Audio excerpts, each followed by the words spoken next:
माधव कुंजा बिहारी।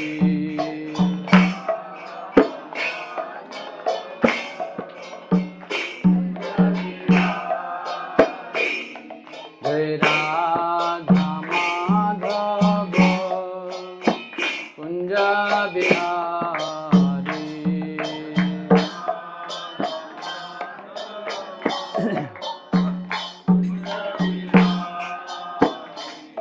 जय गोपी जन वल्लभ गिरिवरधारी। जय गोपी जन वल्लभ गिरिवरधारी। जय गोपी जन वल्लभ गिरिवरधारी।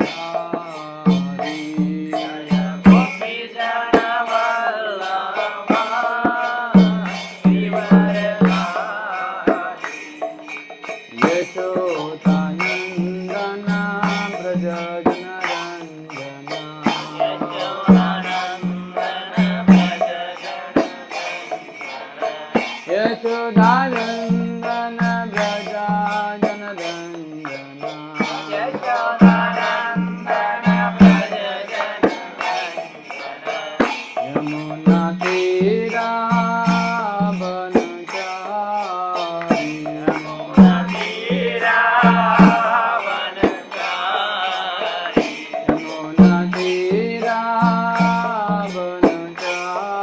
तीरावनचारी। यमुना तीरावनचारी।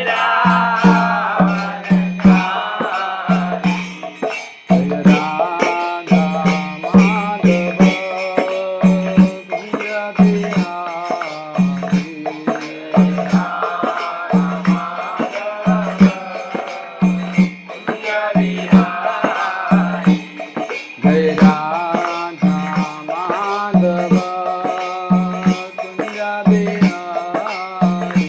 जय राधा माधव कुंज बिहारी।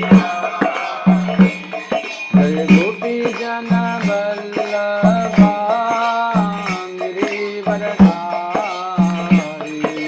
गोपी जन वल्लभ गिरिवरधारी। जय गोपी जन वल्लभ गिरिवरधारी। गोपी जन वल्लभ गिरिवरधारी।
नाम संकीर्तन की जय। हरे कृष्ण।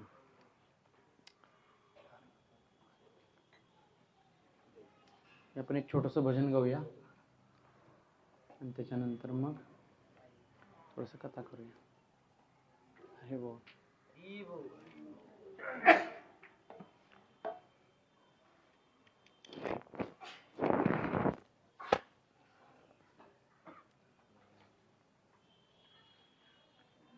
गौरांग तुम्ही मोरे दयाना छाडे हो. गौरांग तुम्ही मोरे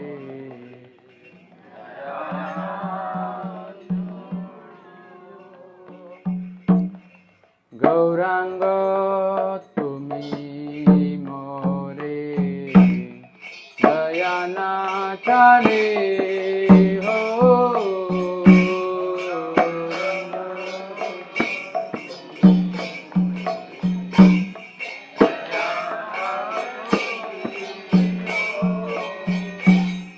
आपण करिया रंगा आपण करिया रंगा करणे रागे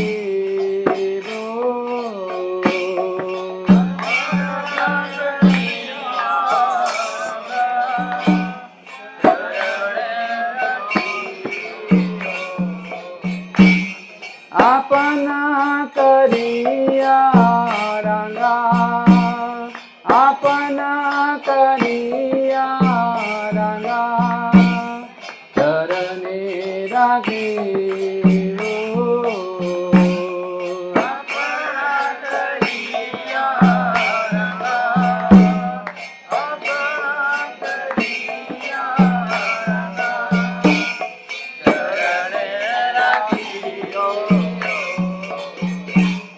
गौरांग तुम्ही मोरे दयाना छाडे हो.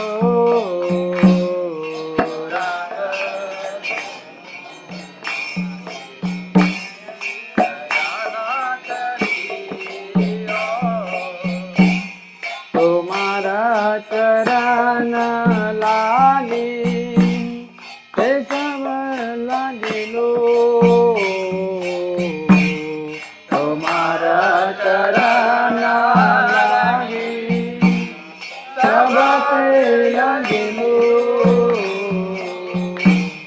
सीताला चरण पया सीताला चरण पया चरण लोए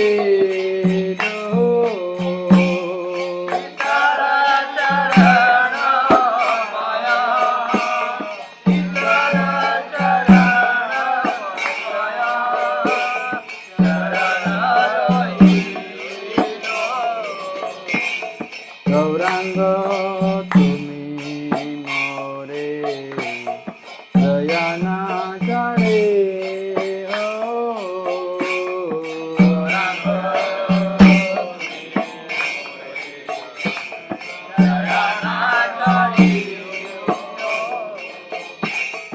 एकुले ओकुले मोनी दिल तिलांजली फुले मोनी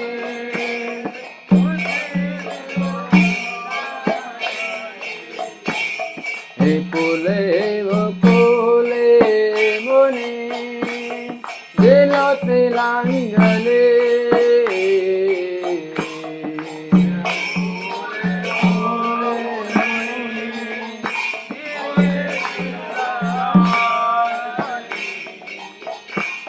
राखी हो चरणे मोरे राखी हो चरणे मोरे आपनार बोले. राखी हो चरणे मोरे राखी हो चरणे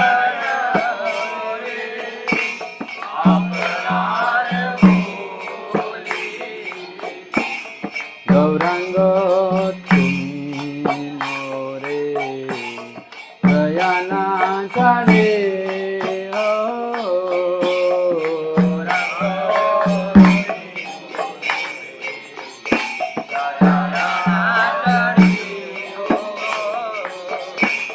वासुदेव घोष बोले चरणे धरिया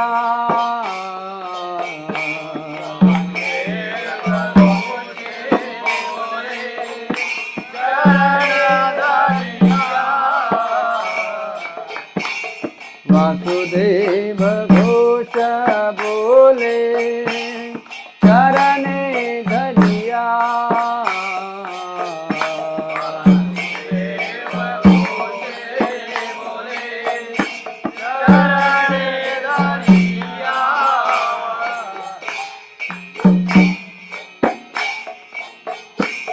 कृपा करी राखो मोरे कृपा करी राखो मोरे पद छाया दिया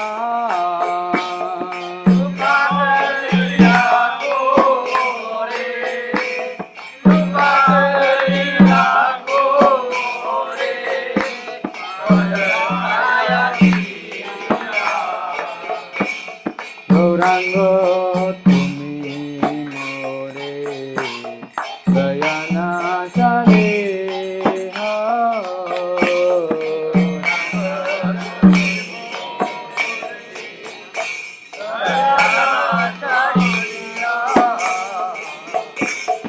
आपण करिया रंगा आपण करिया रंगा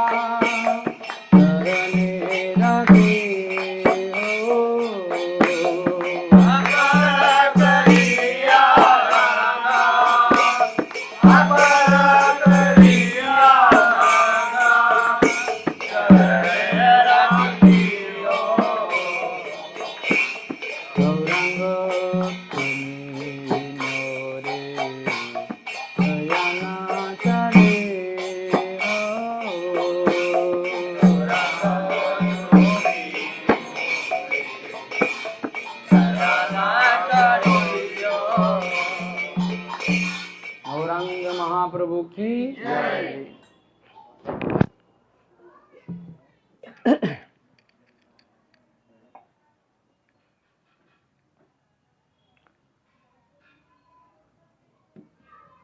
ओम नमो भगवते वासुदेवाय ओम नमो भगवते वासुदेवाय ओम नमो भगवते वासुदेवाय ओम नमो भगवते वासुदेवाय ओम नमो भगवते वासुदेवाय ओम नमो भगवते वासुदेवाय कृष्णाय वासुदेवाय कृष्णाय वासुदेवाय देवकी नंदनाय च देवकी नंदनाय च नंदगोपकुमाराय नंदगोपकुमाराय गोविन्दाय नमो नमः गोविन्दाय नमो नमः ओम ज्ञानतिमिरान्धस्य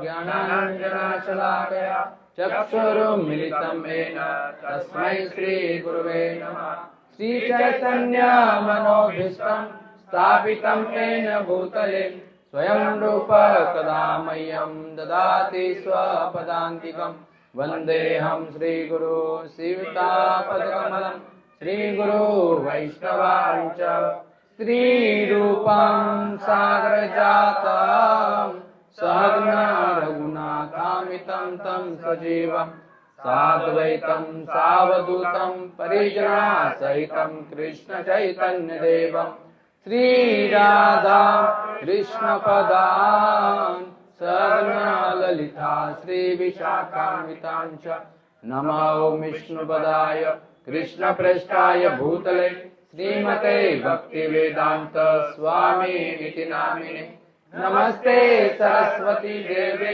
गौरवाणी प्रचारिणे निर्विशेष शून्यवादी पाश्चात्य देश तारिणे नमो महावदन्याय कृष्ण प्रेम प्रदायते कृष्णाय कृष्ण चैतन्य नामिने गौरतुसे नमः। हे कृष्णा करुणा सिंधु दीनबंधो जगत्पते गोपेश गोपिका कांत राधा कांत नमस्तुते। तप्त कांचन गौरांगी राधे वृंदावनेश्वरी वृषभानुसुते देवी प्रणमामि हरिप्रिये। वाञ्छाकल्पतरुभ्यश्च कृपा सिन्धुभ्येव च पतितानां पावनेभ्यो वैष्णवेभ्यो नमो नमः। जय श्री कृष्ण चैतन्य प्रभु नित्यानंद श्री अद्वैत गदाधर शिवासादि गौर भक्तवृंद। हरे कृष्णा कृष्णा कृष्णा हरे हरे हरे राम राम राम हरे हरे। हरे कृष्णा कृष्णा कृष्णा हरे हरे हरे राम राम राम हरे हरे। हरे कृष्णा कृष्णा कृष्णा हरे हरे हरे राम राम राम हरे हरे। हरे कृष्णा। तर आजच्या या शनिवारच्या सत्संगामध्ये आपल्या सर्वांचं हार्दिक स्वागत आहे। बरेच दिवसापासून आपली भेट नाही झाली, जवळजवळ 1 महिना झाला। तर आता खूप मोठा उत्सव येत आहे, सगळ्यांना तुम्हाला माहितीच असेल। कुठला उत्सव आहे तो माहिती आहे ना सर्वांना, आहे ना? तर चैतन्य महाप्रभूंचं काय आहे, आविर्भाव दिवस आहे, प्राकट्य दिवस आहे। चैतन्य महाप्रभू कोण आहे तो? हा सांगा हा बोला हा अजून बरोबर आहे बोला। साक्षात भगवान श्रीकृष्ण आहेत, है ना? तर स्वतः या कलियुगामध्ये आपल्यासारख्या बद्ध जीवांचा उद्धार करण्यासाठी या ठिकाणी आलेले आहेत। तर कृष्णदास कविराज गोस्वामी चैतन्य चरितामृतमध्ये वर्णन करतायत भगवंतांचं, है ना? आणि विशेष करून आपण पाहतो भरपूर पुराणामध्ये वर्णन केलेलं आहे चैतन्य महाप्रभू कसं कलियुगामध्ये छंद अवतार रूपामध्ये प्रकट होणार आहे, है ना? जसं आपण पाहतो भगवद्गीतेमध्ये भगवान श्रीकृष्ण म्हणतात, यदा यदा हि धर्मस्य ग्लानिर्भवति भारत अद्भुत्थानाम धर्मस्य तदात्मनं सृजाम्यहम् परित्राणाय साधूनां विनाशाय च दुष्कृतां धर्म संस्थापनार्थाय संभवामि युगे युगे। युगे युगे म्हणजे काय? मी प्रत्येक युगामध्ये येतो, है ना? तर हे युगे युगे म्हणलेलं आहे। आणि म्हणून आपण पाहतो सत्ययुगामध्ये, त्रेतामध्ये, द्वापारमध्ये भगवान आले आणि सगळ्या असुरांचा भगवंतांनी वध केला आणि त्यांना मुक्ती प्रदान केली। परंतु आपण पाहतो कलियुगामध्ये मग हे कधी भगवंत आलेले आहेत, है ना? तर कलियुगामध्ये छंद रूपामध्ये आलेले आहेत, है ना? म्हणजे छंद रूप म्हणजे की गुपित अवतार आहे। असं आपण पाहतो भगवान श्रीकृष्ण आले किंवा प्रभू रामचंद्र आले, है ना? असे हे गौर अवतार आहे ना, हे गुपित अवतार आहे, है ना? आणि म्हणून भगवंत आपल्या भक्तरूप भक्ताच्या रूपात आलेले आहेत। भक्त अवतारम भक्त्याख्यम, है ना? नमामि भक्त शक्तिका। आपल्या सोबत काही त्यांचे पार्षद घेऊन भगवंत ह्या धर्तीवरती आलेले आहेत। जसं आपले आचार्य आहेत ते वर्णन करतात, श्रीकृष्ण चैतन्य प्रभू जीवे दया करी स्वपार्षद स्वधाम सह अवतारी, है ना? आता ह्या धर्तीवरती ज्यावेळेस भगवंत प्रकट होतात ना, ज्यावेळेस भगवान श्रीकृष्ण असतील, प्रभू रामचंद्र असतील, है ना, चैतन्य महाप्रभू असतील, तर त्यांची पार्षद गंगा असेल, यमुना असेल, त्यांचे गोपबालक असतील, श्रीमती राधाराणी असतील, है ना, तर त्यांची काही सवंगडी आहेत, गोपबालक आहेत, तर ती ह्या धर्तीवरती सर्वांना घेऊन येतात आणि ह्या धर्तीवरती आल्यानंतर अशा प्रकारच्या लीला भगवंत सुंदर करत असतात। आणि म्हणून श्रीकृष्ण चैतन्य प्रभू जीवे दया करी, परंतु गौरांग महाप्रभूंचा जो अवतार आहे ना, हे विशेष अवतार मानला जातो. त्यांचं उद्देश होतं की आपल्यासारख्या पतित जीवांचा उद्धार करायचा है ना. आणि म्हणून पाहतो आपण की गौरांग महाप्रभूंनी कुठल्याही प्रकारचं पात्र अपात्र ना देखी म्हणलेलं आहे. म्हणून त्यांना नमो महावदन्याय कृष्ण प्रेम प्रदायते कृष्णाय कृष्ण चैतन्य नामिनी गौर तुसे नमः म्हणलेले. म्हणजे चैतन्य महाप्रभू नमो महावदन्याय आहेत. महावदन्याय म्हणजे काय हो? उदारता. जसं एखादा बेवडा काय करतो, कधी कधी आम्ही पुस्तक वितरण करत होतो. पुस्तक वितरण करत असताना बस होती, बसमध्ये भरपूर काही पुस्तकं असतात. भगवद्गीता, भागवतम, चैतन्य चरितामृत आणि इतर छोटी मोठी पुस्तकं असतात. आणि मग ह्या वेळेला तर भरपूर लोक अशी भेटत असतात. आणि नंतर एक बेवडा आला आणि म्हणाला की महाराज ह्याची काय किंमत आहे? त्यावेळेस भगवद्गीता 70 रुपयाला 80 रुपयाला असायची. म्हणे 70-80 रुपयाला आहे. म्हणे 70-80 काय 100 रुपये घ्या. म्हणजे त्याला वाटलं की अरे 70-80 रुपये काय द्यायचं, आपण महाराजांना 100 रुपये देऊया. उदाहरणार्थ जर एखादा भौतिक जगातला बेवडा एक आपल्यासाठी 10-20 रुपये उदार अंतकरणाने देत असेल तर मग विचार करा, कृष्ण प्रेमामध्ये चैतन्य महाप्रभू हे मदमत्त झालेले आहेत. नित्यानंद महाप्रभू, गौरांग महाप्रभू कृष्ण प्रेमामध्ये हे मदमत्त झालेले आहेत.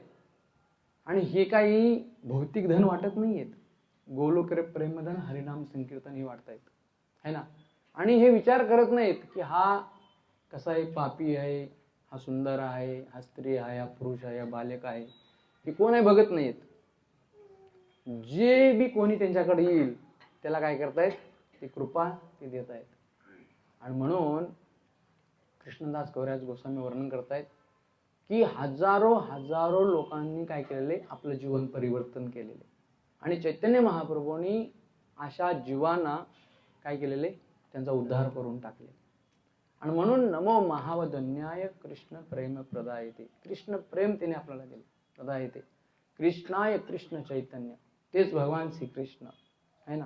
कृष्णाय कृष्ण चैतन्याच्या रूपामध्ये येऊन कृष्णाय कृष्ण चैतन्य नामिनी गौर तुषे नमः असे गौरांग महाप्रभू आपल्याला त्यांनी काय केलं, प्रेम दिलेलं आहे. आणि म्हणून आपण पाहतो की भगवंत अशा प्रकारच्या ह्या भौतिक जगामध्ये अनेक लीला त्या करत असतात. आणि नंतर आपण पाहतो की ज्यावेळेस हे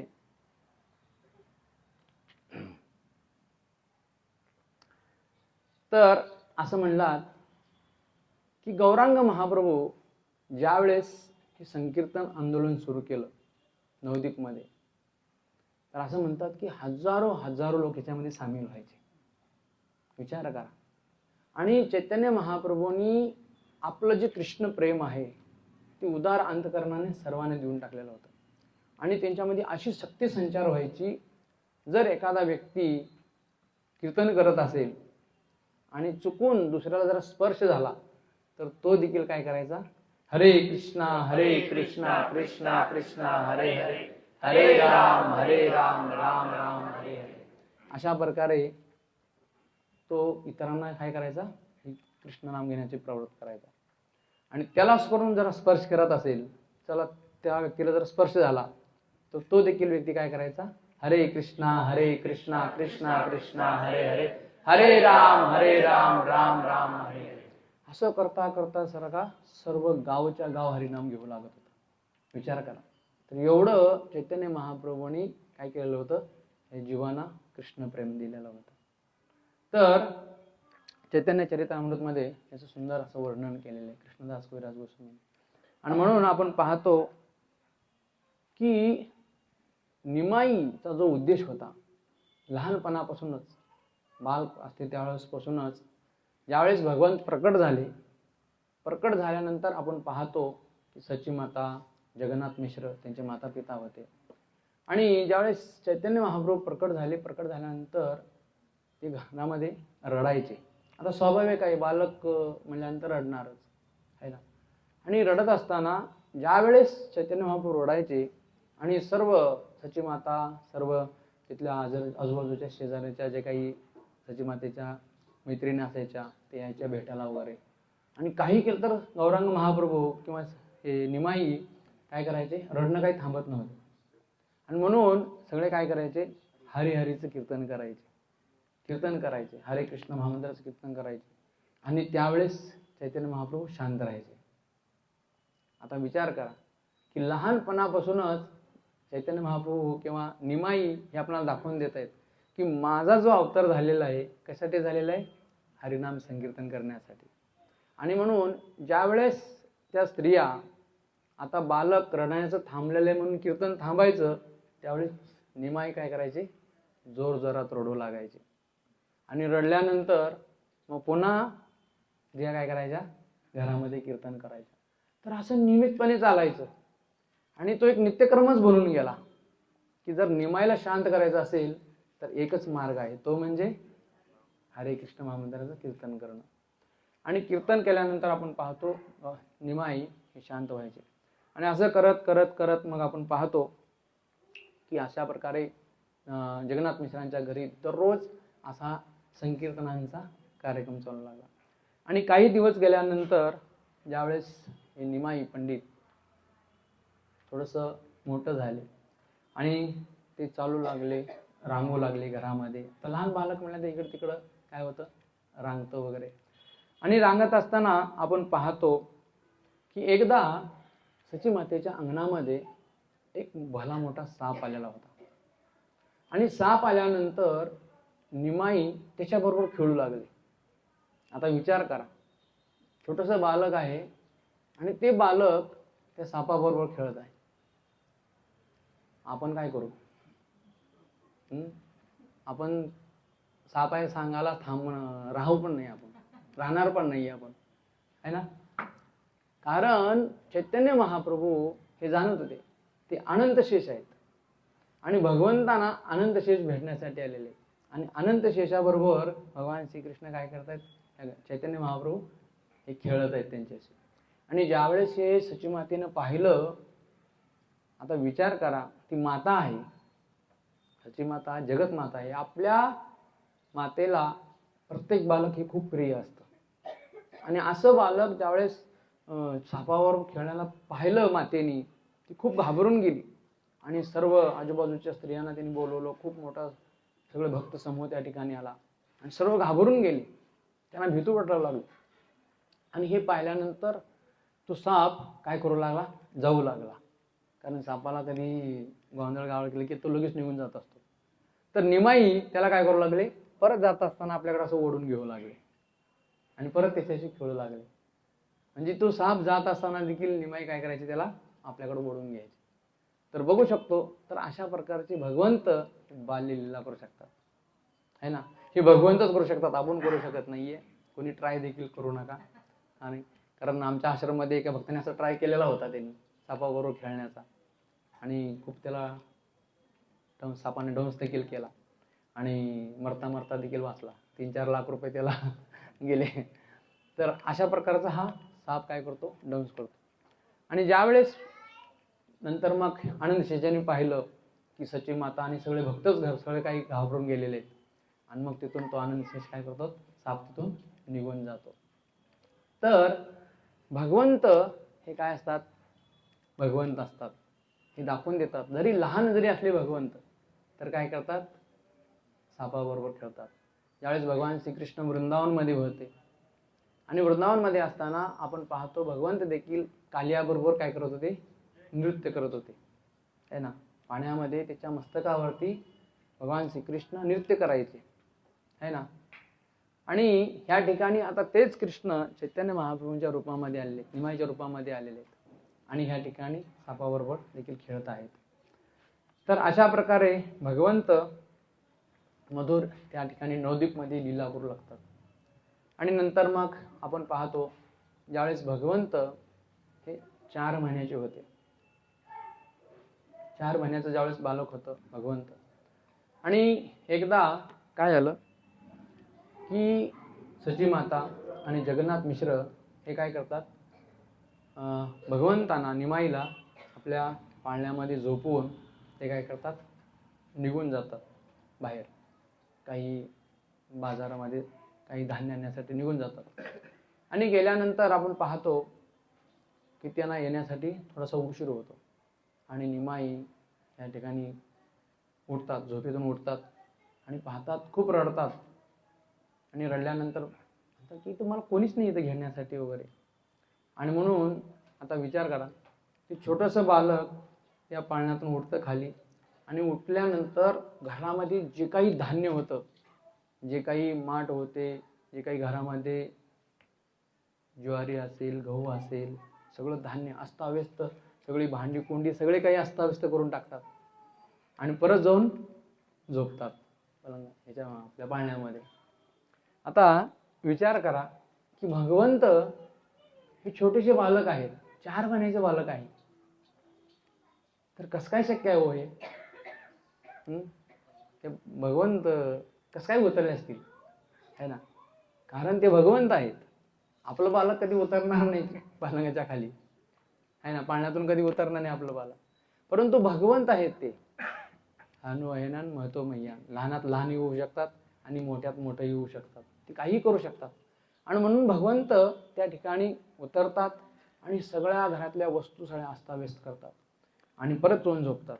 आणि हे जगन्नाथ मिश्र आणि सचीमाता आपल्या घरामध्ये येऊन पाहतात, बघतात तर काय सगळं काही अस्तव्यस्त पडलेलं आहे. आणि हे पाहून त्यांना खूप भीती वाटते. ते म्हणतात की अरे बापरे, आपल्या बालकावरती बहुतेक दुष्ट शक्तीचा काय झालेला आहे, प्रभाव झालेला आहे. कोणीतरी या ठिकाणी दुष्ट शक्ती आलेली होती आणि भगवंतांना त्यांनी मारण्याचा प्रयत्न केला असावा, आणि माझ्या बालकाला त्यांनी मारण्याचा प्रयत्न केलेला असावा, आणि म्हणून हे सगळं घरामध्ये काय झालेलं आहे, अस्ताव्यस्त सगळं साहित्य झालेलं आहे, असं सचीमाता काय करते, विचार करते. परंतु आपण पाहतो की निमाई मात्र हे काय करतात, सगळं रागाच्या भारामध्ये हे सगळं अस्तव्यस्त करतात. जसं गोकुळमध्ये भगवान श्रीकृष्ण काय करायचे की ज्यावेळेस भगवान श्रीकृष्णाला भूक लागायची आणि यशोदा मैया भगवंतांना समजा कधी खायला नाही द्यायची, दूध पाजवायची नाही, कधी स्तनपान करवायचे नाही, तर भगवंतांना खूप राग यायचा.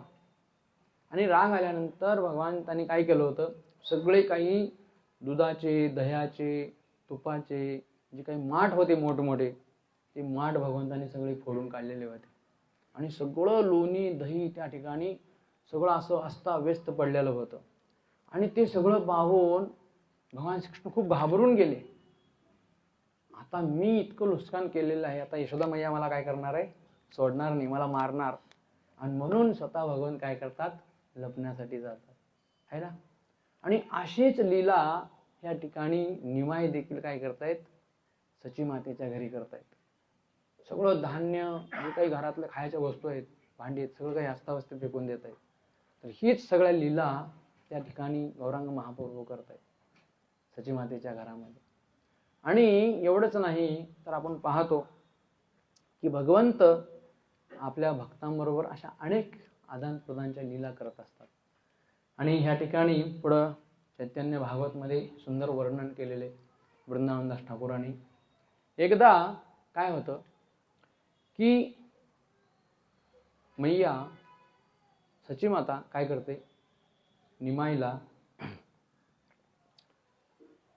अलंकार घालते सगळ्या अंगामध्ये, है ना. बालकाला कधी कधी मुकुट घालतात, है ना, कानामध्ये कुंडल घालतात, है ना, हातामध्ये बाजूबंद असतात, पायामध्ये चैन वगैरे असते, कमरेला चांदीचा बेल्ट असतो, है ना. असं काही बालकाला शृंगार केला जातो सुंदररित्या. आणि हे सगळं सोन्यांचं असतं. आणि एकदा हे 2 चोर त्या ठिकाणी येतात आणि हे 2 चोर जे असतात ना, हे नियमितपणे चोरी करत असतात नवद्वीपमध्ये. आज ह्याचं घर फोडायचं, उद्या त्याचं घर फोडायचं, है ना. चोरीचा प्रकार हा पहिल्यापासूनच चालत आलेला आहे, है ना. भगवान श्रीकृष्ण चोर आहेत, त्यामुळं काही लोक म्हणतात की आम्ही पण चोरी करतो, परंतु भगवान श्रीकृष्ण चोरी करतात ना, त्यावेळेस ती लीला होते, दिव्य होती, त्यांचं गुणगान केलं जातं. आपण चोरी करतो त्यावेळेस मार खावं लागतं, आपली हिस्ट्री वेगळीच होते. एकदा आला, दोनदा आला, है ना. कधी कधी आपल्याला ब्लॅक लिस्टमध्ये टाकलं मग जातं मग, है ना. मग काहीतरी पैसे देऊन परत बाहेर यावं लागतं. परंतु भगवान श्रीकृष्णाच्या दिव्य लीला बनतात. ते कुठलीही जरी लीला केले ना, रणांगणातून जरी पळून गेले ना, तरी ते एक लीला होते. त्याचं गुणगान करतात. रणछोडरामध्ये त्याची पूजा पण केली जाते. आणि म्हणजे हे अद्भुत आहेत भगवान, है ना. म्हणजे भगवान जे बी काय करतील ना ते अद्भुत असणार. ते समजण्यासाठी आपणाला काय पाहिजे? बुद्धी पाहिजे, ती ज्ञान पाहिजे, तो भाव पाहिजे, तरच आपण भगवंताला समजू. अथवा भगवान श्रीकृष्णांना समजणं फार कठीण आहे, फार कठीण आहे भगवंतांना समजणं. विशेष करून भगवान श्रीकृष्णांना एखाद्या वेळेस आपण प्रभू रामचंद्रांना समजून घेऊ, ती कारण मर्यादा पुरुषोत्तम आहेत, ते मर्यादा कधी ओलांडन करत नाहीत. पण भगवान श्रीकृष्ण कधी काय करतील काही सांगू शकत नाही. आणि त्यामुळं भगवंतांना समजणं हे फार कठीण आहे. आणि म्हणून ही दोन चोर ते काय करू लागले की अरे म्हणे की हा जो छोटासा बालक आहे ह्याच्याकडे भरपूर अलंकार आहेत, आपण काय करूया, ह्याला घेऊन जाऊया. आणि म्हणून ही दोन चोर निमाईला गोड गोड बोलून काय करतात, आपल्या सोबत घेतात, आपल्या खांद्यावर बसून गावामध्ये फिरण्यासाठी जातात.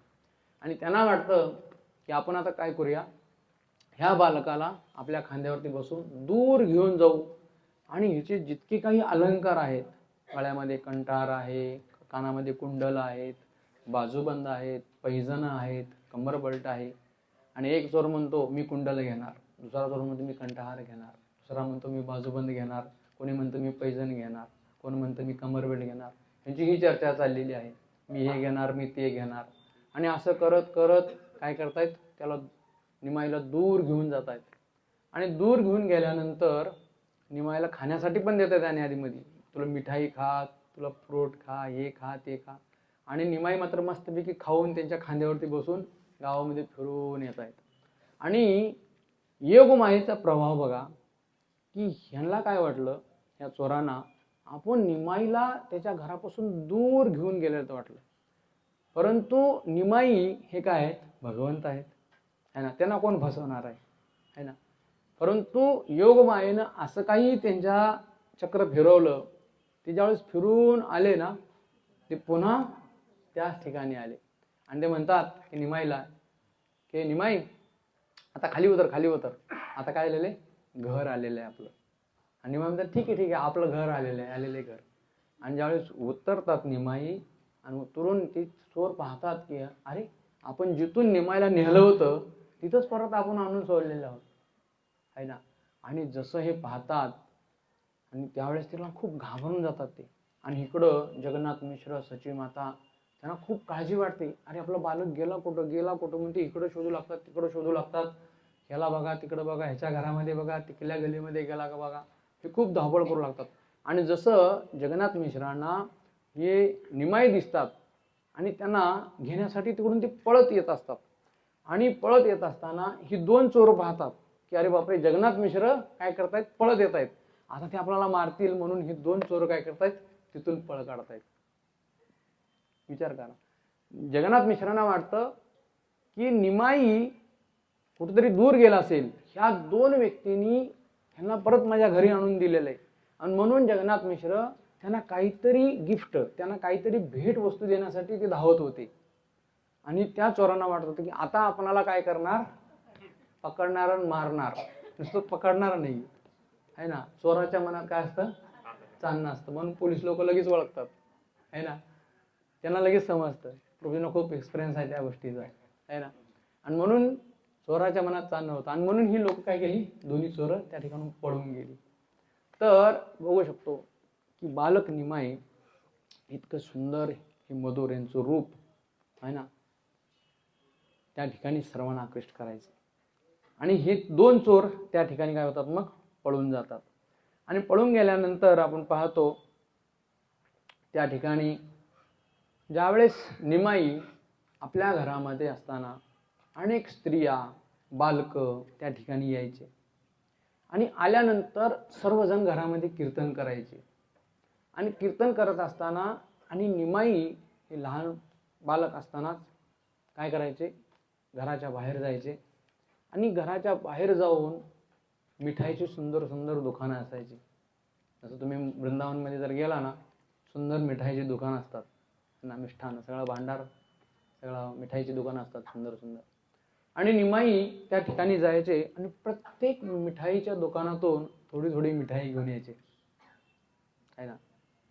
कोणाकोण केळं आणायचे, कोणाकोण फळं आणायचे, कोणाकोण मिठाई आणायचे, कोणाकोण हलवा आणायचे. जे बी काय देतील ते व्यापारी त्यांच्याकडून ते घेऊन यायचे.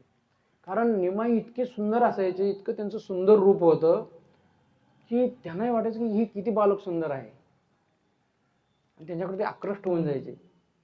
आणि ज्यावेळेस ते छोटंसं बालक त्यांना काही मागायचं ना, ते देखील भरपूर देऊन टाकायचे त्याला. आणि ते सगळं आपल्या हातामध्ये घेऊन यायचे. आणि आल्यानंतर आपल्या घरामध्ये जे काही महिला आलेल्या असायच्या, जे काही बालकं आलेली असायची, कीर्तन करायची. आणि ती कीर्तन केल्यानंतर त्यांना तो प्रसाद म्हणून चैतन्य महाप्रभू द्यायचे. निमाई पंडित हे द्यायचे त्यांना. विचार करा. तर आपण पाहतो की कीर्तन झाल्यानंतर प्रसाद वाटप करणं हे किती महत्त्वाचं आहे. हे चैतन्य महाप्रभूने, हे निमाईने आपल्याला सांगून दिले लहानपणापासूनच. कीर्तन झाल्यानंतर हँड प्रसाद का होणार झालाच पाहिजे आहे ना.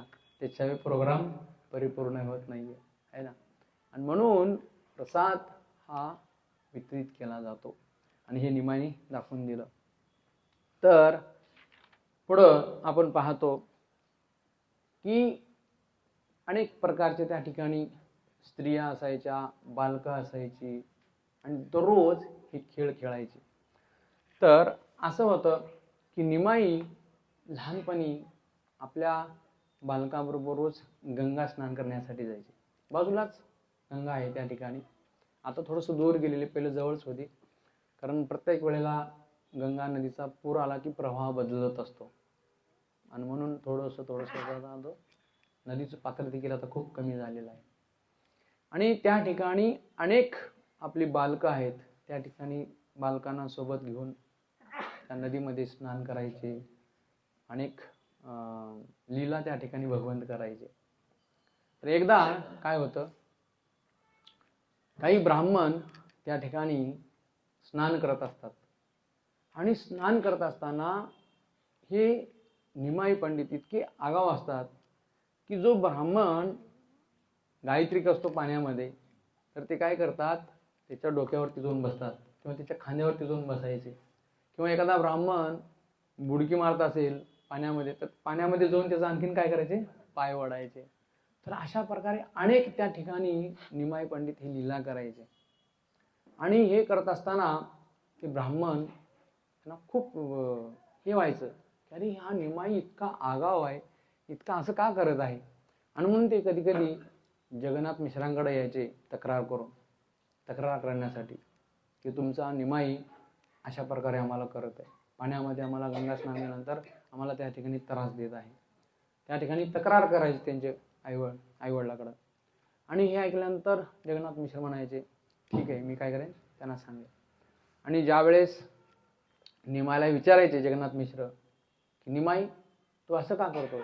निमाई म्हणायचे मी तर अजून गेलेलोच नाही स्नान करण्यासाठी. विचार करा, मी तर शाळेतून आता येत आहे, अजून मी तर कुठे गेलेले स्नानासाठी मी गेलेलंच नाहीये. तर अशा प्रकारे आपल्या पित्यांना ते काय करायचे, उत्तर द्यायचे. तर हे भगवंत अशा प्रकारचे लीला करायचे. मग एकदा काय होतं की एक छोटंसं एक कुत्र्याचं पिल्लू असतं है ना.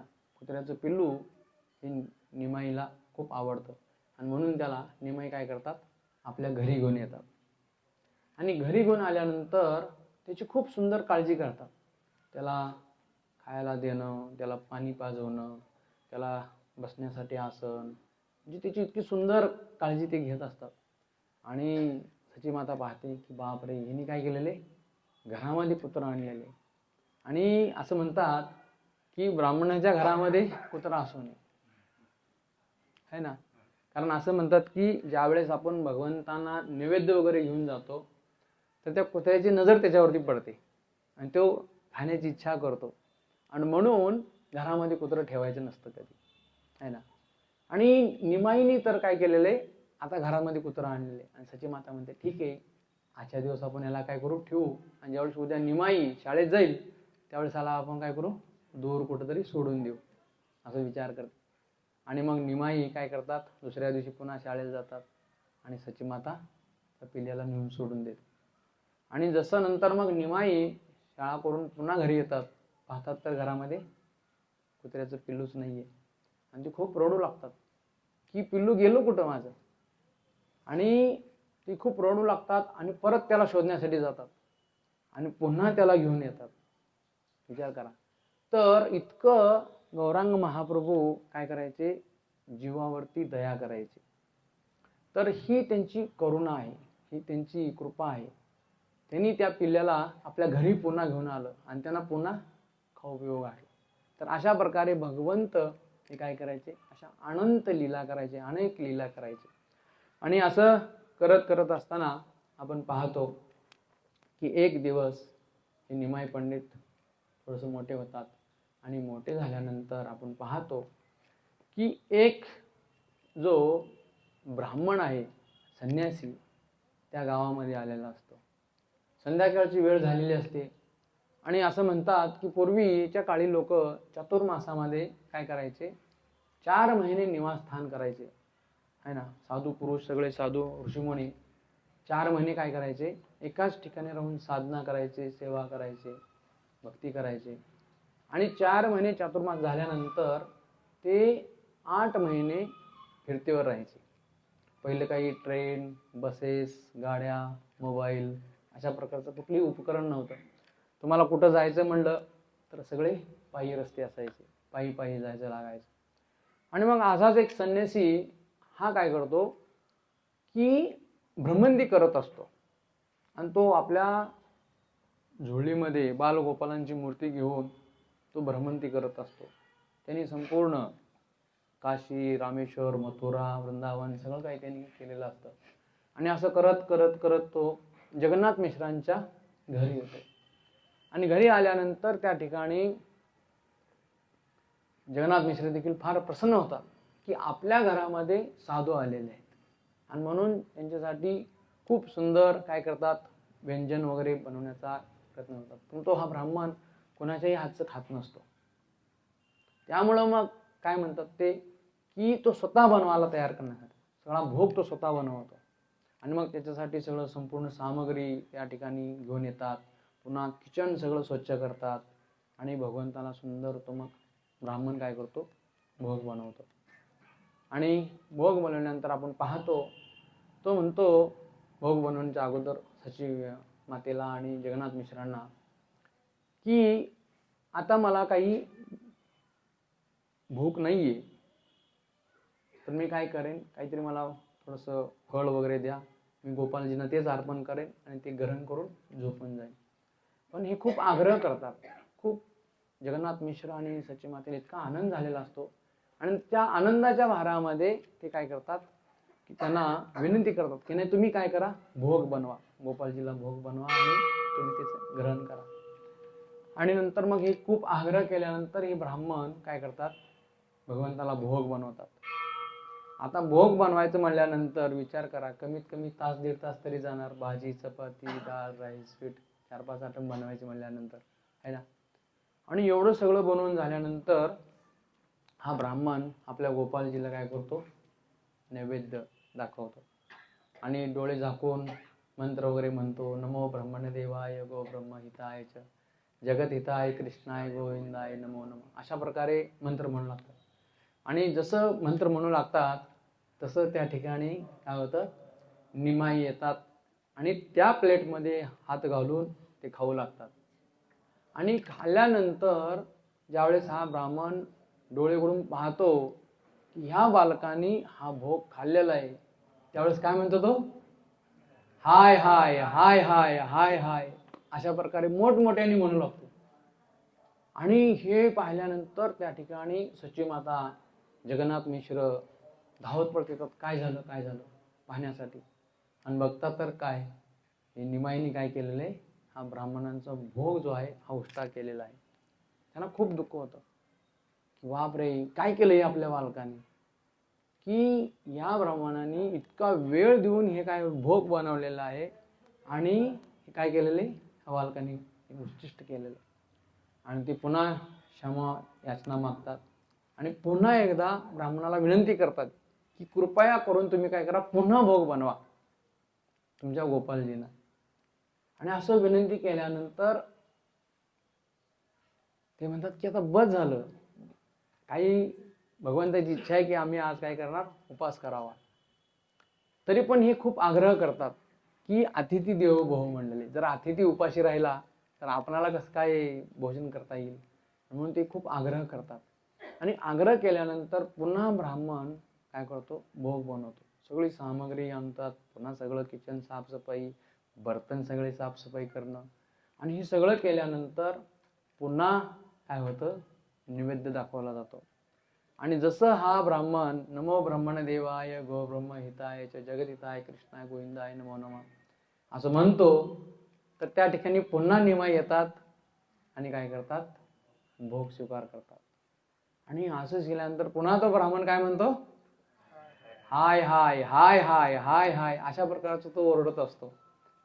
आणि असं ओरडल्यानंतर त्या ठिकाणी आपण पाहतो जगन्नाथ मिश्र खूप रागावतात की आता मात्र त्यांची तळपाय मस्तकाला गेलेली असते आणि हातामध्ये ते काठी घेऊन काय करतात, निमाईच्या पाठीमागे धावतात.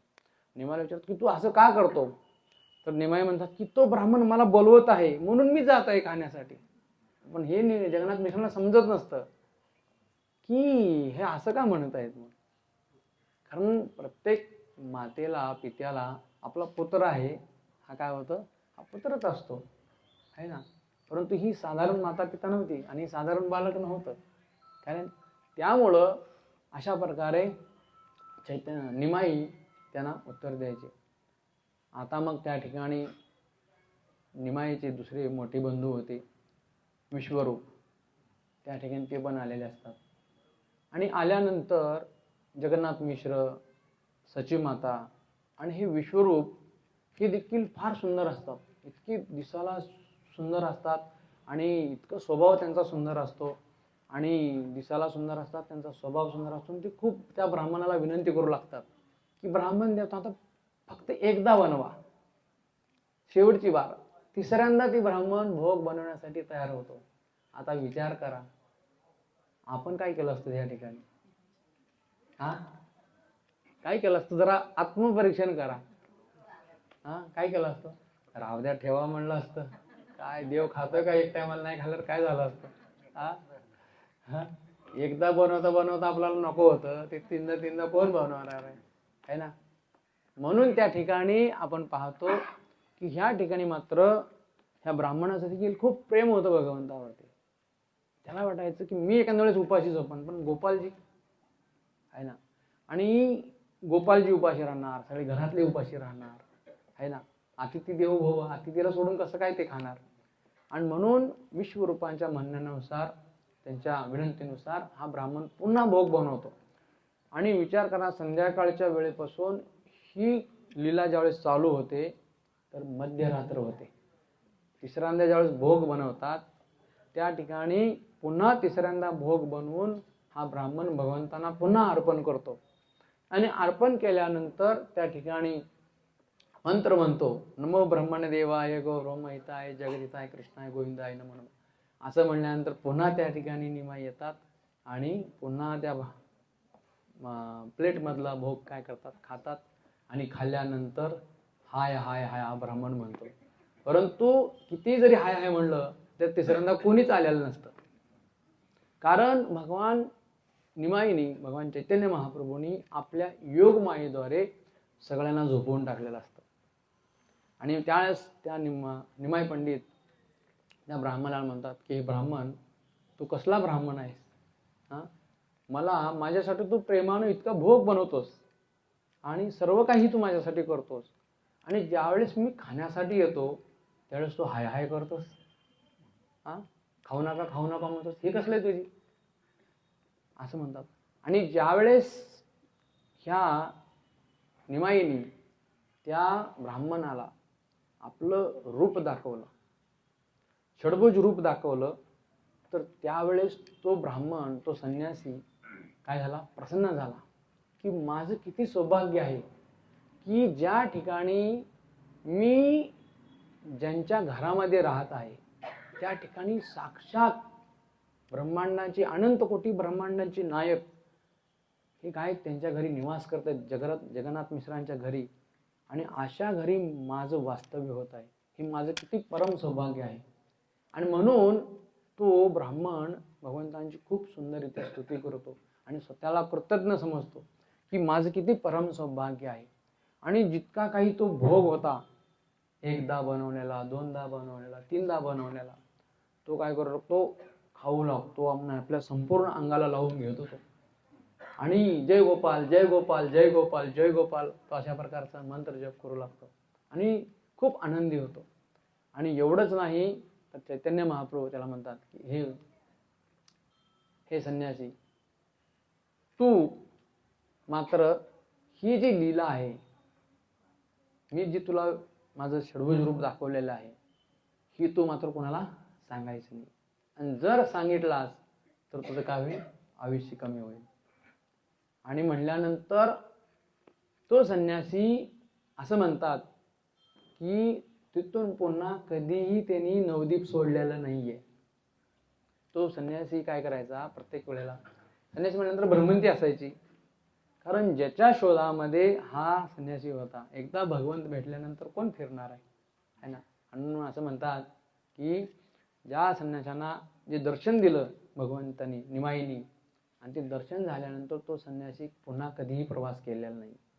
सगळ्या त्या ठिकाणी राहून भगवंतांच्या लीला त्यांनी पाहिल्या. त्याला खूप सांगायची इच्छा होती, परंतु सांगू शकत नव्हता.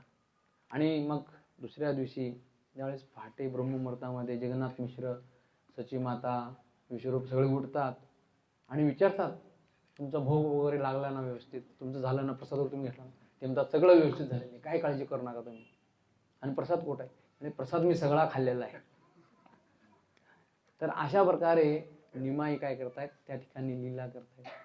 आणि म्हणून अशा अनंत लीला त्या ठिकाणी सचीमातेच्या अंगणामध्ये, जगन्नाथ मिश्रांच्या अंगणामध्ये, घरामध्ये गौरांग महाप्रभू करायचे. एवढंच नाही तर एकदा काय होतं, सचीमातेच्या घरामध्ये की कृष्ण बलराम असतात ऑल्टरमध्ये. जसं आपण जगन्नाथ बलदेव सुभद्रा, गौरनिताई, राधाकृष्ण ठेवतो, तसं यांच्या घरामध्ये कृष्ण आणि बलराम ठेवलेले असतात सचीमातेने, जगन्नाथ मिश्रांनी तिथं ऑल्टरवरती. आणि हे ठेवल्यानंतर गौरनिताई देखील त्या ठिकाणी असतात. आणि गौरनिताई त्यांना म्हणतात की आता तुमचं राज्य नाहीये, तुम्ही इथून निघून जा आता. कोणाला म्हणताय ते, कृष्ण आणि बलरामाला म्हणताय की तुमचं राज्य नाही, आता आमचं राज्य आहे, आम्ही इथं राहणार आणि आम्ही इथला सगळा भोग स्वीकार करणार. तर तुम्ही काय करा, आता तुम्ही निघून जा आता. म्हणून आपण पाहतो की ज्यावेळेस भगवंत द्वापार युगामध्ये होते है ना, भगवान श्रीकृष्ण द्वापार युगामध्ये, कृष्ण आणि बलराम हे द्वापार युगामध्ये आले है ना. आणि त्रेताच्या युगामध्ये प्रभू रामचंद्र आले है ना, लक्ष्मण जे आले, त्यांचं युग धर्म होतं है ना. ते युगाचे ते काय होते, स्वामी होते. आणि कलियुगाचे स्वामी कोण आहेत, गौरनिताई आहेत है ना. नित्यानंद महाप्रभू आणि गौरांग महाप्रभू आहेत, म्हणून त्यांचं हे राज्य आहे. आणि म्हणून आपण पाहतो की ते म्हणतात की ह्या कृष्ण आणि बलराम तुम्ही काय करा, आता ऑर्डर खाली करा, तुम्ही तो निघून जा आता आम्ही काय करणार, इथला भोग, इथलं सेवा आम्ही काय करणार आहे, आम्ही स्वीकार करणार आहे. तर अशा प्रकारे भगवंत अनेक लीला करायचे त्या ठिकाणी, अनेक लीला करायचे. एकदा काय होतं की सचीमाता घरामध्ये असते, आणि घरामध्ये असल्यानंतर आपण पाहतो पूर्वीच्या काळी आताच्या सारखं फडशी वगैरे काही नसायची है ना, तर शेणानं सारवलेलं घर वगैरे असायचं. आणि घरामध्ये एकदा काय होतं की सगळ्या घरामध्ये सगळे भगवंतांचे चरण पडलेले असतात है ना. आता भगवंतांचे चरण पडल्यानंतर ते काही आपल्या पावलासारखे पावलं नसतात भगवंतांची है ना. त्याच्यावरती शंख, चक्र, गदा, पद्म, मत्स्य, कुर्म असं भरपूर काही चिन्ह असतात है ना. नांगर असतो, हल असतो, भरपूर अंकुश वगैरे असतात, शंख असतो. हे सगळे शुभ चिन्ह मानले जातात है ना. आपल्या हातावर पायावर काय असे चिन्ह नसतात है ना. सगळ्या भेगा पडल्यालन, फुटल्यालन, तुटल्यालन, येडन वाकड काहीतरी हे आपलं असं असतं, ही चित्रपणा सगळा आहे ना. तर ज्यावेळेस गौरांग महाप्रभू सची मातेच्या घरामध्ये फिरायचे ना, तर ही चरण चिन्ह सगळी उठायची आणि उठल्यानंतर सची माता दुसऱ्या दिवशी पाहायची तर आपल्या घरामध्ये शुभचिन्ह कुठून आलेले. तर सची माता विचार करायची की माझ्या घरामध्ये देवता आलेत वाटतं. देवता ज्या देव लोकातून आलेल्या आहेत असं तिला वाटायचं. तर ही शुभचिन्ह ही भगवंतांची आहेत हे मातेला लक्षात येत नव्हतं. कारण कधीही यशोदा मैया असेल, सची माता असेल, कौशल्या माता असेल, यांना कधी वाटत नसतं की माझा पुत्र भगवंत आहे. कधीच त्यांनी पाहिलं नसतं. कारण पुत्र ते पुत्रच मानणार, माझा काय बालक आहे. ज्यावेळेस यशोदा मैयानी ज्यावेळेस बलरामजींनी सांगितलं की मैया आज कृष्णाने काय केलेले, माती खाल्लेले आहे ना. बघा बलरामजी कसं कधी कधी भांडण लावून देतात. त्यांचं भांडण देखील किती दिव्य आहे बघा. आणि असं म्हणल्यानंतर आता विचार करा की कुठल्या मातेला वाटतं की आपल्या मुलांनी माती खाऊ. माती खाल्ल्यानंतर आपल्याला माहिती आहे काय होतं, पोटात रोग होतात, जंतू होतात, नको ते रोग होतात. आणि मैया जाऊन पळत पळत काय करते, भगवान कृष्णाला विचारते, कृष्णा काय असतो माती खाल्ली? ते म्हणतात नाही मैया, मी माती नाही खाल्ली, मी माती नाही खाल्ली. आणि म्हणतात नाही दाऊजी म्हणतोय तू माती खाल्ली म्हणून. नाही मैया काय झालं, आम्ही आज खेळ खेळत असताना दाऊ भैया हारले आणि हारला असताना आता काय सांगायचं म्हणून ते सांगतायत की भगवान कृष्णाने काय केलेली, मी माती खाल्लेली आहे.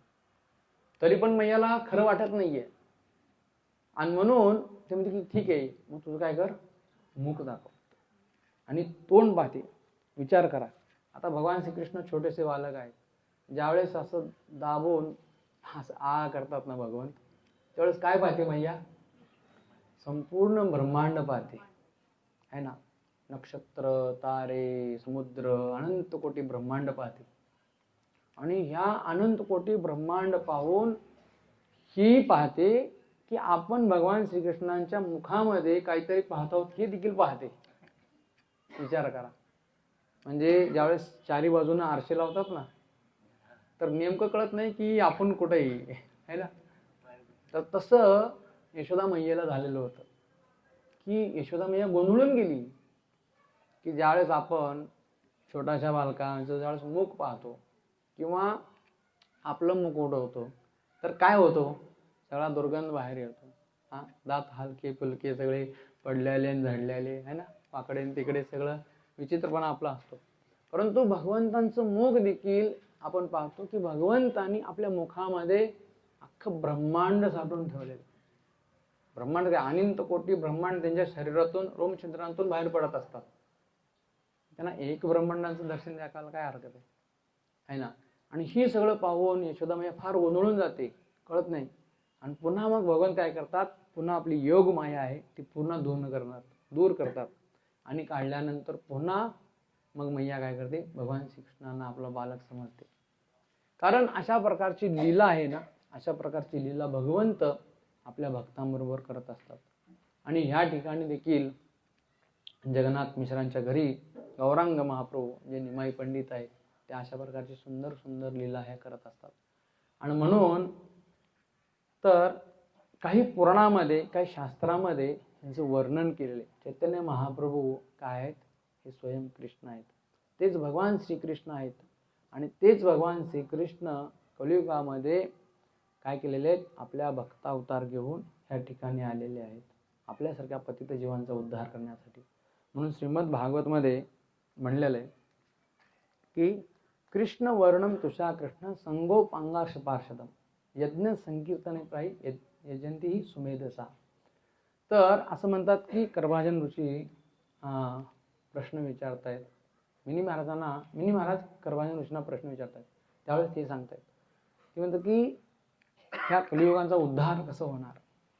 तर हे कृष्ण काय करणार आहेत, गौरांग महाप्रभूंच्या रूपामध्ये नाही, संगोपांगाश पार्षद काय असतात, त्यांच्या संगतीला सगळे पार्षद घेऊन ते येणार आहेत. कसं येणार आहेत, संकीर्तन करत आहे ना. म्हणून आपण पाहतो चैतन्य महाप्रभू आहेत, नित्यानंद महाप्रभू आहेत, अद्वैताचार्य आहेत, गदाधर पंडित आहेत, शिवास ठाकूर आहेत. या ठिकाणी ही सगळी त्यांची काय आहेत, नित्य पार्षद आहेत. आणि भगवंत आपल्या नित्य पार्षदाशिवाय कधीही प्रकट होत नाही. आणि म्हणून त्यांना या ठिकाणी यज्ञ संकीर्तन यजंती ही सुमेधसा. तर सुमेधसा म्हणजे काय, की केवळ बुद्धिमान लोकच भगवंताला जाणू शकतात, है ना. कोणीही भगवंताला जाणू शकत नाही. परंतु आपण पाहतो चैतन्य महाप्रभूंची इतकी आगाढ कृपा आहे, अगाध कृपा आहे, की असे मंद सुमंद मतियो, असे दुर्भाग्य जीव देखील चैतन्य महाप्रभूंच्या नित्यानंद महाप्रभूच्या कृपेने देखील काय करतात, भगवंताला जाणू शकतात आणि त्यांची कृपा प्राप्त करू शकतात. आणि म्हणून आता आज शनिवार, उद्या रविवार, सोमवारी काय आहे, गौर पौर्णिमा आहे. तर साताऱ्यामध्ये आपण खूप मोठ्या प्रमाणामध्ये हा उत्सव साजरे करत आहोत. तर कृपया सर्वांना निमंत्रण आहे. जन्माष्टमी आणि गौर पौर्णिमा हे खूप आपले दोन खूप मोठे उत्सव असतात. आणि रथयात्रा एक. तर ही 2-3 उत्सव खूप मोठे असतात. सगळ्यांना विनंती आहे, होता होईल तेवढं मोठ्या संख्येनं तुम्ही देखील त्या ठिकाणी येऊ शकता. एकदा प्रभुपादांना विचारण्यात आलं की प्रभुपाद, आपण गौर पौर्णिमा कशी साजरी केली पाहिजे. तर प्रभुपाद म्हणाले की ज्या प्रकारे आपण जन्माष्टमी साजरी करतो, आहे का नाही, भगवान श्रीकृष्णांची जन्माष्टमी साजरी करतो, तर त्यापेक्षाही मोठी गौर पौर्णिमा आपण काय केली पाहिजे, साजरी केली पाहिजे. विचार करा. प्रभुपाद म्हणाले की भगवान श्रीकृष्णाच्या जन्माष्टमीपेक्षा गौर पौर्णिमा इतकी मोठी फेस्टिवल आपण साजरा केला पाहिजे. कारण का, कारण तेच भगवान श्रीकृष्ण कलियुगामध्ये ह्या युगांचे काय ते प्रधानमंत्री आहेत, आहे ना. आणि 500 वर्षापूर्वी काय झालेले आहेत, प्रकट झालेले आहेत. आणि त्यांचं स्वागत इतक्या मोठ्या प्रमाणात आपण केलं पाहिजे. आणि म्हणून भविष्यामध्ये देखील आपणाला वाईमध्ये खूप मोठ्या प्रमाणामध्ये काय करायचं आहे, गौर पौर्णिमा साजरी करायची. करायचे का नाही करायचे, अरे हो करायचे. तर ते कसं करतात ते पाहण्यासाठी आपल्याला पहिले साताऱ्याला यावं लागणार आहे ना. निगडी तर खूप दूर आहे, पण कमीत कमी एक 30-35 किलोमीटर तरी आपण येऊ शकतो, आहे ना. 100 किलोमीटर जाण्यापेक्षा 30-35 किलोमीटर तरी आपण येऊ शकतो आणि त्या उत्सवाचा आपण आनंद घेऊ शकतो.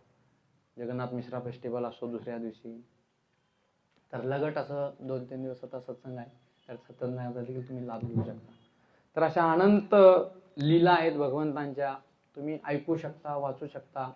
कृष्णदास कविराज गोस्वामी चैतन्य चरितामृतमध्ये ह्या सगळ्या लीलांचं वर्णन करतायत. वृंदावनदास ठाकूर चैतन्य भागवत हा ग्रंथ त्यांनी लिहिला, भगवंतांच्या सुंदर सुंदर लीलांचं ते दिलं आहे. तर ही ग्रंथ आपण वाचली पाहिजे, पुन्हा पुन्हा आपण ऐकली पाहिजे. आणि जितक्या प्रमाणामध्ये आपण ऐकू, तिचं श्रवण करू, वाचन करू, तर ती रुची आपल्याला येणार आहे, ती गोडी आपल्याला येणार आहे. आणि म्हणून प्रत्येकाने काय करायचंय, भगवंताविषयी श्रवण करायचंय, आहे ना. यस्या श्रवण मात्रेनं हरिचित्त समाश्रयेत. नियमितपणे भगवंतांच्या श्रवण केल्यानं सदासव्य सदासव्य श्रीमद भागवती कथा, यस्या श्रवण मात्रेनं हरिचित्त समाश्रयेत म्हणलेलं. नियमितपणे भागवताचं श्रवण कीर्तन केल्यानं, भगवंतांच्या विषयी श्रवण केल्यानं आपल्या हृदयामध्ये ते प्रेम प्रकट होतं, है ना. आणि प्रेम प्रकट झाल्यानंतर मग आपण सुंदररित्या भगवंतांना काय करू शकतो, अशा प्रकारे भगवंतांची स्तुती करू शकतो, भगवंतांचं स्मरण करू शकतो, भगवंतांची सुंदररित्या सेवा करू शकतो. तर ही आहे. म्हणून सदैव भगवंताविषयी श्रवण करणं ही फार महत्त्वाचं आहे. म्हणून गौर पौर्णिमा असेल, नित्यानंद प्रभू असेल, कृष्ण जन्माष्टमी असेल, ज्यावेळेस बी आपल्याला एक भक्तांच्या संघामध्ये संधी मिळते श्रवण करण्याची, तर ह्या संधीचा आपण काय केला पाहिजे, लाभ घेतला पाहिजे. तर खूप खूप धन्यवाद आपल्या सर्वांचेच. तर या ठिकाणी आपण थांबूया. काही प्रश्न वगैरे असेल तर विचारू शकता एखादा.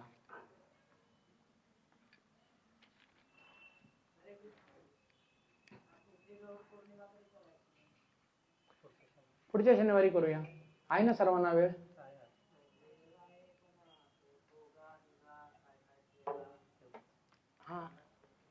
सांगतील प्रभू, अनाउन्समेंट करतील. पुढच्या शनिवारी जमेल ना सगळ्याला. जमेल ना? हां गौर पौर्णिमा चालेल. हां संध्याकाळी 6 ते 9. 6 ते 9. 6 वाजता कीर्तन चालू होईल. 7 वाजता अभिषेक असेल. 7:30 ते 8:30 प्रवचन असेल. 8:30 ते 9 नाटिका असेल आणि त्याच्यानंतर प्रसाद असेल. सर्वांसाठी प्रसाद. हरे कृष्ण.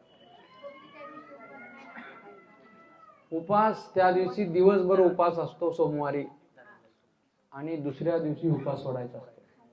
एकादशी प्रसाद खाऊ शकता. चंद्रोदय होईपर्यंत संध्याकाळपर्यंत जर शक्य असेल, हरी बोल, संध्याकाळपर्यंत सर्वांनी उपास करू शकता शक्य असेल तर. आणि त्याच्यानंतर संध्याकाळनंतर तुम्ही चंद्रोदय ज्यावेळेस पाहून पुन्हा एकादशीचा प्रसाद खाऊ शकता आणि मग दुसऱ्या दिवशी उपास हे करू शकता.